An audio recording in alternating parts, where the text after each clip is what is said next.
জীবনে এমন একটা সময় আসে যখন মনে হয় হয়তো আর পারবো না, কিন্তু ঠিক সেই সময়টাতেই নিজেকে সবচেয়ে বেশি শক্ত রাখতে হয়। আসসালামু আলাইকুম। অনেক সময় আমরা সবাইকে হাসি মুখ দেখাই, কিন্তু নিজের ভেতরের কষ্টগুলো লুকিয়ে রাখি।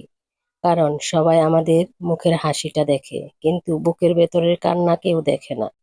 একটা ছোট্ট সংসার সুন্দরভাবে চালাতে কত স্বপ্ন, কত ইচ্ছে আর কত শখ বিসর্জন দিতে হয়, সেটা শুধু সেই মানুষটাই বুঝে, যে প্রতিদিন পরিবারের মুখে হাসি ফোটানোর জন্য চেষ্টা করে। কখনো পরিশ্রমের ফল সঙ্গে সঙ্গে পাওয়া যায় না, তবুও থেমে গেলে চলবে না। কারণ প্রতিটি ধৈর্যের পেছনেই আল্লাহ সুন্দর একটি সময় লিখে রাখেন। তাই আজ যদি আপনার দিনটা কঠিনও হয়, মন খারাপ করবেন না। নিজের চেষ্টা চালিয়ে যান, পরিবারের পাশে থাকুন এবং আল্লাহর উপর ভরসা রাখুন, ইনশাআল্লাহ। একদিন এই কষ্টের দিনগুলোই আপনার জীবনের সবচেয়ে বড় শক্তি আর সুন্দর স্মৃতি হয়ে থাকবে।